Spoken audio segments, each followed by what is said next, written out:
Hi everyone, welcome back to Career Chats with Mel. I've got Ashley Wells with me today, a very good friend. We've known each other for a very, very long time.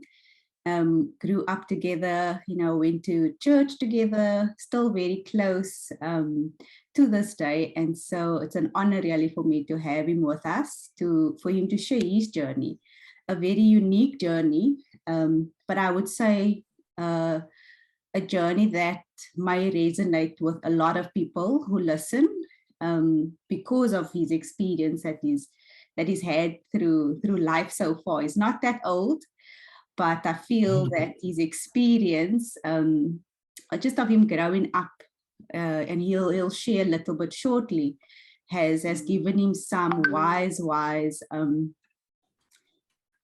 testimonies, I would say, for us all to learn from. And so I'm not going to hold us any longer, and we're just going to run straight into it. So hi, Ashley. Please, will you do a little bit of introductions? Yeah, hi Melissa, and thank you for having me on this platform, Career Chats with Mel. It's really a privilege and an honor. Also, hello to all the viewers that will watch this clip. Hi guys. So my name is Ashley, just a bit of background, surname Wells. I grew up in, there's still a debate if it is Retreat or if it's Steenberg, because it's like on the border of Retreat and Steenberg. So I grew up in, I would say, Steenberg Retreat. It's just opposite the Retreat parts in that flats behind Sibelius High. So I grew up there. I've been born and raised there. That's where I grew up. So I grew up there. I attended Sullivan Primary. I was at Sullivan Primary from like grade R right up until, I think it's called grade 7 because it's standard 5. Yeah, that time it was standards. And then after primary school, I attended Crestway High. I didn't have it easy living there due to circumstances, due to surroundings, due to peer pressure. That's me. That's where I grew up. And I don't know if I must go any further or deeper, Melissa, if that's okay, as to how I got saved. But yeah, it was in grade 11, yeah, just before Matric. And I was on the verge to drop out because all my friends that I was with in the area, they all dropped out. And I was still the only one that was in school. And I was on the verge of really just quitting high school and just throwing in the towel. But the Lord had other plans for my life. And in grade 11, that's where I met the Lord and I got saved. And that's where the turning point started for me. So due to me getting saved, my whole mindset changed, my whole motive, my whole outlook on life changed. And yeah, the Lord kept me, and I matriculated in 2006. So yeah, that's just as you're sharing that pivotal time in your life, I would say a turning point, reaching sort of a crossroads, and it now steering your direction to your future, and like where you now ended up, as a result of that turning point. But during that time, what would you say, like if you can remember, were there champions in your life that that came alongside you in that period? Because it's not easy to you get saved, but to walk the journey alone. Like so I would assume that at that time there were people, mentors. I'm not sure if you would call them mentors, or would you call them champions? Was it a teacher? Was it a friend? Was it your youth leader at the time? That also just helped you, to navigate, like you were saying, the thinking. Yeah, there was definitely, when I got saved, there was quite a few people that helped me on the road, because it wasn't easy. And coming to my mind, there was, if I can mention those people, there was a teacher on high school. Actually, there was two on high school. Mrs. Daniels, she was our biology teacher, and she was saved, and she could see the difference in my life, because she could see that I wasn't anymore hanging out with the group that I was with, and I was like in my own corner. And I had like a conversation with her, and then she just helped me on the road, like and also what also helped, we had this Christian group at school. So during intervals we would like pray, and during intervals we would like just go on the field and just go and minister. But I was very shy still that time. I was like, what are my friends gonna say about me? But at the end of the day, that ice got broken. And then also there was my mom, who also walked this journey with me. And yeah, Elder Ruben Reed, also one of the mentors that guided me on this road. Yeah. And then there was this one friend, I would say, of mine, Tristan. Very, very, very, very interesting how he also took my hand and guided me on this road, Melissa, when I started my journey with the Lord. Yeah, so I would say there was that certain people that in my early days of coming to the Lord, there was that certain people that just took me by the hand and say, listen, it's gonna get tough, it's not gonna be easy, but we are willing to walk the road with you, we are willing to guide you, or we are willing to give you advice on certain things. Yeah. So those were the people that made a impact early in my early days when I came to the Lord. Yeah. I think that's always encouraging, because I see that, happen in a lot of the stories, is that, it's evident that we can't do this life alone, and that we, each one in our own stories, have had a champion, or just somebody that we could ask a silly question to, a question that sounded to us stupid at the time, maybe, or if we think about it now, but it was really important for us to have those people in our lives to help us. And so today we actually talking about Ashley's career path currently in it's quality assurance software testing. Yes, and software testing. Software testing, yeah. Okay, there we go. So it's in an IT field.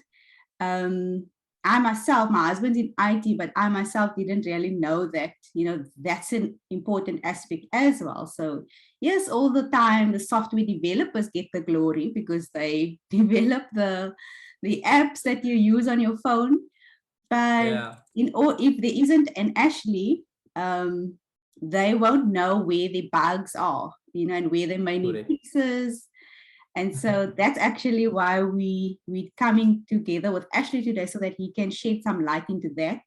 But if there's like a 2-minute summary, because I know your journey straight out of Matric didn't start here. Yep. And I think that would be encouraging for somebody to hear that after Matric, you almost feel like you have to have life figured out. We're only 18 at the time, only 19 at the time. And we put so much pressure on ourselves that time of our lives to know what we want to do. And we feel like failure sometimes, if we don't get into a college, or we don't get into a university. But eventually your path has come to this. And I know it wasn't smooth sailing. You had to go take a left and a right turn. You had to go down a little road and an alleyway. And I'm talking about your career now, to eventually get to where you are now. Is there like a 2-3 minute summary version that you can share with us about how you landed up? I'm gonna summarize this, and this is especially for our matriculants. Yes. That just matriculated. So after Matric, Melissa, obviously there was this pressure, like, what am I going to do? What's gonna happen now? Because now I'm unemployed, right? And there was a sister in our church, Sister Jolene, and she said there's like they're looking for people. And after Matric, I went to go and work at the butchery. I went to go and deliver meat at hospitals, restaurants, old age homes, and stuff like that. But back in my mind, I knew that this is not for me, man. Like, God has something great in store for me. But obviously, you can't go from A and end up in Z like immediately. There's like a process. And then after that, I went to go and work at Mr. Price. I worked at Mr. Price for about 2-3 years. And deep in my mind, and at the back of my mind, I knew I wanted to go and study, but I just didn't know what I wanted to study. And I just went to go and register, and they had an opening for retail business management. And I thought, okay, I'm just going to study because of the sake of studying. And sometimes our matriculants feel like that. They just want to study because of the sake of studying. Yeah. And then I enrolled myself with my own money, saved up registration fee with my own money. And I went to go enroll, and I studied retail business management, right? I finished it was a 3-year diploma, but I finished it in 4 years. And I finished my diploma in retail business management. And now what? What do you do now? Right? You've got the diploma, you're doing like this in-service training, but you just feel that this is not for you. And that is how I felt. I felt that this is not for me. And there's a lot of young people that sit with these diplomas, sit with these degrees, and they just feel like this is not for me. This is not what I want to do. And that's why it's very important to do introspective and just talk to yourself and get your understanding before you go and study. What is it that you have a passion for? What is it that you really want to do in life? And yeah, after that, I finished my diploma and I ended up in the call center. I worked in the call center for like almost 5-6 years. Wow. And then I went from one call center to another call center. And at this call center, they had like a secondment for like functional testers. And I applied for the secondment, and eventually I got it. So it was like a 6-month secondment. It was me and a couple of my other colleagues, and got accepted for the secondment at the call center. So now I'm out of the call center. Yay, great stuff. And now I'm in this new functional testing role, right? And that is where my journey started, in the software testing environment. And our team leader at that time said, hey guys, the workload is getting too hectic. We're going to make you guys permanent. And that is where things just went open for me, Melissa, and how I just got the passion for software and for testing and for coding a little bit, and for just I've just got a passion for like coding and software and for app development and things like that. So that's in a nutshell of how my journey started as being in the QA software development or testing space. I just wanted to highlight quickly before he continues about this role, that that one thing that stands out for me about what you just shared was you recognizing an opportunity. So for me, I'm sitting here, I don't even know what in his language it means to go on a secondment. So, but that's I'll research that. But for me, what is important is that he recognized the opportunity, and easily could have said, you know, I'm in this position at the call center, I'm comfortable, I'm earning okay. I'm not going to still put more stress on myself. But, you know, you applied, got the secondment, and that was what led you to your journey. So just to point out that to be able to recognize the opportunity is one thing. But to actually put action behind it is another thing. And so I just wanted to highlight that for you. So you're in this new role. Do you want to tell us about what it is exactly, and who might this particular work like draw to? Who will it speak to? So just let's start with what software testing is, right? Before we go into like who can go into it and why would you want to go into it, right? So software testing, it's basically where you work with this group of people, right? So you have your product owners or your business analysts, you have your software developments, and then you have us as software testers.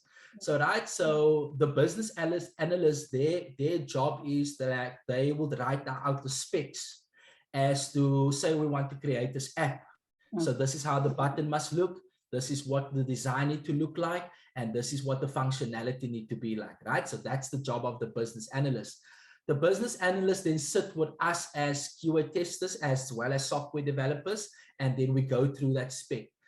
The software developers then come in and their job is to develop this app, right? So they develop the functionality, the color, the styling of this app.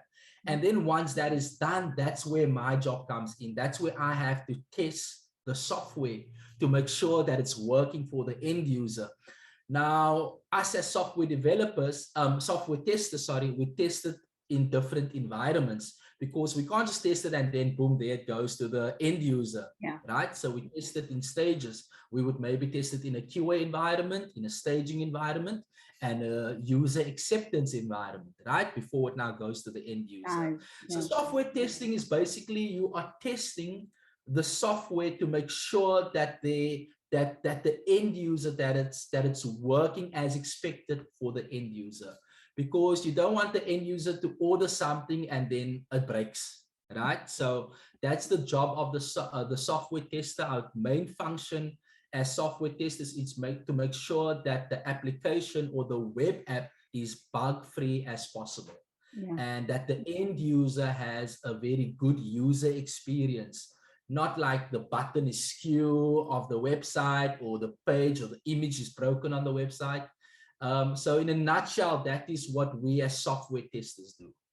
So it's not just because I'm here to ask the silly questions, because for those people who might be wondering. So it's not just about pressing a few buttons. Yes, that's part of the job. What other parts of your role would you need to fulfill?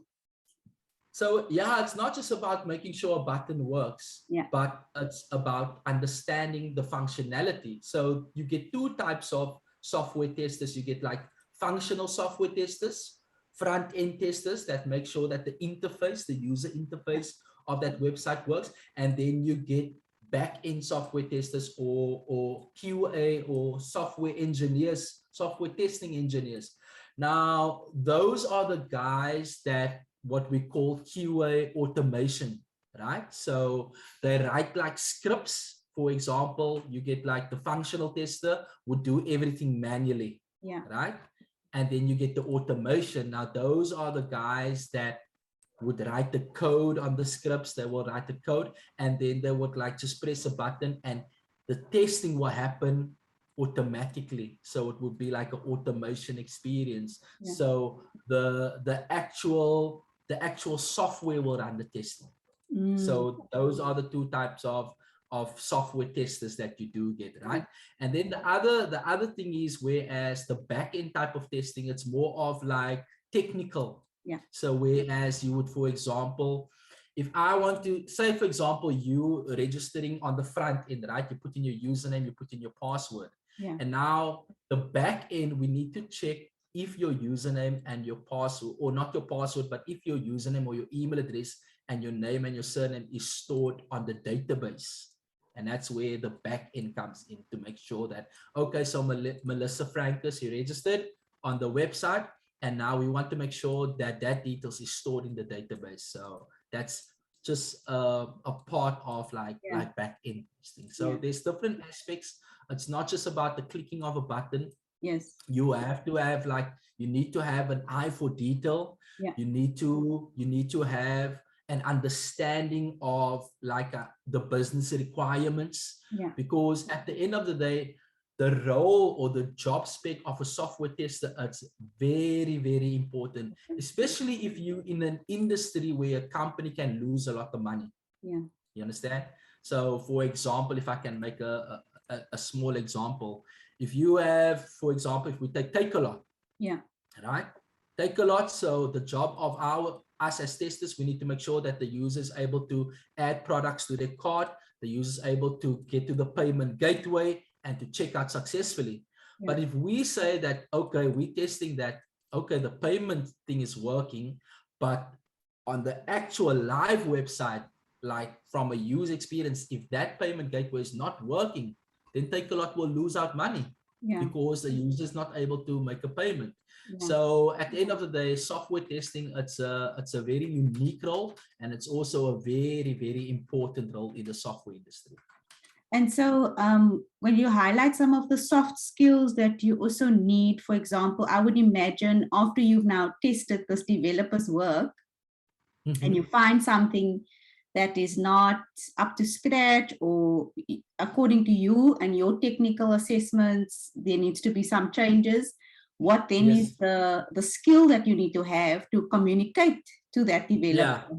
What So most of the time, or in my experience, the tool that I've been working with is what we call Jira. And for those viewers that want to go into this, that's an important tool that you're probably going to need when you work in the software testing.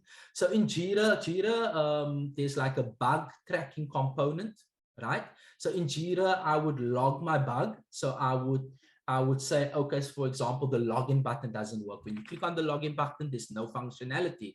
So now I would take like a screenshot of the button, or I would take a small little clip, a video clip of how I'm testing it. And then I would put down my steps on how I got to that bug. So you have a short little clip, you will put in the steps, because when that bug goes to the developer, he's going to have to know, how did you get here? Because yeah, some developers are just lazy. They just don't want to like read or stuff like that. But you have to like stipulate your steps, how you got here. And also very important is the severity of the bug. So it can be a low priority, a medium priority, or a high priority. So if the login button doesn't work, that's a very high priority, right? So because that's a functionality that the end user will need in order to log in maybe to the dashboard or wherever. For example, your online banking. If that button doesn't work, you can't log into your online banking. So that's a very high priority bug. So that's how we communicate to the developers. The developers will then look at the bug. They will go through the steps. Okay, no. Then they will say, okay, there is a bug in my code. They will fix that. Once they fix that, they will send that back to us as testers. And we will then test it once it passes. And then we go back to our environments. We make sure that it's passing on every environment because before it goes to the end user. So that's how we communicate to the developers. And that's how bugs gets logged. Very important. Like you already highlighted the attention to detail, and I can see now why at every step you really have to have an eye, but also to remember the different steps. So for somebody that's listening, I find it very interesting, you know, the process that you're engaging on a day-to-day basis, because I mean, I have so many apps on my phone. But just now knowing, you know, a little bit of the background, even before it comes to me, my hands, it had to go through so many steps to get to a point. And still, you know, some apps are poorly developed, poorly run. So you always question, oh, okay, did this company actually take the time out to even hire a good team of what you are saying, quality assurance teams testers and testers. So if there's somebody listening, where would they start to get into something like this? So I think that's a very good question. Where do you start? Like, how do you end up in this career, right? So there's something, if there's anyone that would like to start a career in software testing, I would encourage them to start with what you call the ISTQB. So this is like a international recognized certificate that you can start with. So you can start on the foundation level. For anyone that is listening, you're more than welcome just to Google search ISTQB, right? So this is basically a certificate where they're teaching you, or where you can learn the fundamentals of software testing. So that's the foundation level. It's a lot of theory that goes into it. They will tell you, they will explain to you the different types of testing. So you get functional testing, you get back-end testing, you get end-to-end testing, you get security testing. There's a lot of testing, types of testing that you do get. So anyone that is interested. And then some companies would like you to have like some sort of computer science, but I would say that there are companies that would accept you with this type of certificate. But obviously you can't just start off like boom into a company. You must have like some sort of experience. And like I said, my journey started like in a secondment role. And there are companies that do give like, what do you call this? What's the word? Like apprentice, not Okay. apprentice, where I you think do some like your internship. So internship. Yeah. So yes. you can apply for internship at companies. There's a lot of big companies out there like APSA, like ShopRite, the big corporate companies that do like these internship roles. So once, and then you write them a motivation letter to say, hey, I'm eager to go into the software testing field. I completed my ISTQB certificate. I would like to start with an internship role. And they might give you like a little stipend, but it's all about building that experience, Melissa. Okay. Because my journey, it was mainly focusing on building my experience. Yeah. And this was in 2018 Yeah. when I started. Yeah. And my experience, my experience that I built, and I've worked at companies such as ShopRite head office. I've worked at companies such as Home Choice. Mm. And but the reason why these companies took me on it was because I have a little experience in the field. So you have to start somewhere. Yeah. And for those people that are really eager to going into software testing, I would encourage them to start with the ISTQB certificate. And then also there is a lot of open source tools on the internet that they can go onto. You can go onto Google Yeah. as well as YouTube. You can learn on how to use Jira, and then you can even put it on your CV that you've gone through a course. And there are a lot of courses out there. One of the websites that you can find really good courses is Udemy, right? So there's a lot of courses on software testing on Udemy, which is quite cheap. It's Yeah. like 150 rand. I think the most expensive course would be like 500 rand, and that you can put on your CV. Yeah. It's like, and they are very good instructors that can guide you through your journey on software testing. Yes. There's also another website for our viewers that I would like to encourage them to go onto. It's called Test University, right? So Test University, it's also a free website where you can also do like a course on software testing, but it's mainly, I would encourage you to do it after you've maybe done your ISTQB, because that website, it's more about going into automation, but they can check it out. So doing these free courses and having that on your CV and applying for this internship, like I'm sure like these companies that would like look at your CV and say, okay, now this person really Yeah. want to go into this field based on the courses that they have done. Yeah. And yeah, so And that's to get started, a starting point. okay. So I just have one question. So if it's somebody fresh out of Matric and it's something that they are thinking about, is it accessible to that person, like somebody that's straight out of Matric, or do they have to do some type of diploma first or certificate or? Yeah, so like I said, it's someone straight out of Matric, Melissa. Some companies, they want them to have this computer science certificate Yeah. or diploma, right? But I don't have anything. I don't have a computer science certificate or a Yeah. diploma. I've got a retail business management diploma, something totally different from Yeah. IT. You understand? So what I would like to tell the viewers is, don't now hold back because you don't have this Yes. certificate or diploma in computer science. Like Mhm. I would encourage them to like still go and do the ISTQB certificate, the software testing certificate. You don't need any experience to do that certificate. You can start on a clean slate, like I said. So that is a starting point. Whereas you can start with that, right, on a clean slate. So you have no experience, and that will teach you the fundamentals of software testing. So you can Fine. start with that. You don't have to go and do your computer science diploma or anything like that. Yeah. And like I said, it comes down to, again, having to apply, keep on applying for that internship role. And once you have that internship role into whatever company, as long as you're there to build experience. Yeah. Once you have that, that's a huge step in the door into building a career in software testing. Okay, cool. And so, So for our matriculants, yeah. Sorry, so for our matriculants that don't have money to go and study, that really want to make something out of their lives, this software testing, it's something big that they can actually go into. Yeah.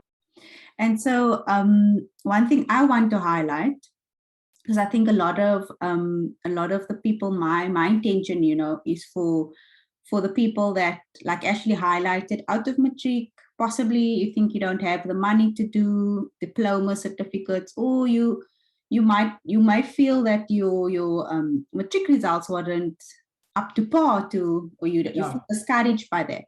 And so these are alternatives that that I want to highlight also. And like Ashley said, it's very accessible.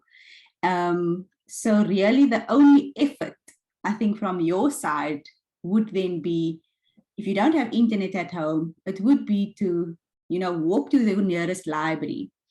It would be to go and find coffee shops or little places that offer free Wi-Fi. And I've said this many, many times before on various platforms on Career Chats with Mel, that you just have to sit down, ask for a glass of water. If you literally only have 50 Rand, order a glass of cool drink and sit there and use the internet for an hour. And put in the work to do the various short courses, Udemy courses. Many of the courses that my husband also is currently doing, AWS courses, is found on Udemy. And so it's a platform that I think a lot of people is still unaware of. And hopefully this just gives you the encouragement to see, okay, I don't have to always depend on a college, depend on a university. There are these small things. And I think when an HR team or a hiring team at a company gets your CV versus somebody who's fresh out of high school, has maybe worked 6 months at a retail store, versus your CV where they've seen you done free course after free course, or maybe you paid for it 100 Rand or 200 Rand, versus that one that just spent time, or maybe didn't even work yet. I think the weight of your CV versus that one CV is going to carry way more into the future. So I just wanted to highlight that and reiterate that it just means that little bit of effort is required from your side to get to those internet sources, to do the various things that Ashley highlighted. Is there any last words, any last encouragements that you want to share with our viewers? There's career growth also. This is what I forgot to mention, Melissa. There's definitely career growth in this industry. So you can start off as a functional tester. From a functional tester, you can become a QA engineer. Right? That's where the coding comes in and that. And then from that, you can go become a test lead. So you will lead a testing team. And then from there, you can become a test manager. So that is where you manage test leads. So there's a major, there's huge career potential in the testing field. Awesome. Last words from my side to our viewers, and I also take it from my personal experience, is that don't allow anything to hold you back.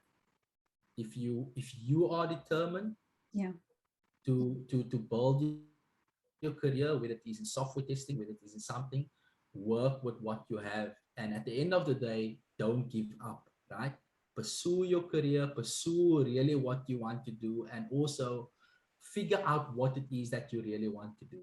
Like software testing, this is a great career for someone that don't really want to go study your HR, your psychology, or anything like that. But it's something, it's a great career choice to get into the IT field. Right.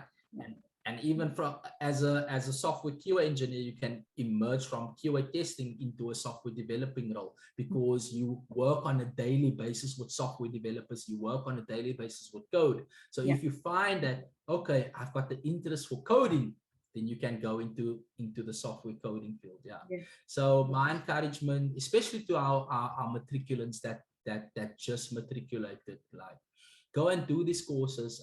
It will really benefit and help you at the end of the day. Yeah. Awesome. And one last thing, the stuff that I've learned so far was all from YouTube, like QA engineer. The fact that I can code a little bit, it's all from YouTube. Yeah, so don't let anything hold you back. There's a lot of resources out there.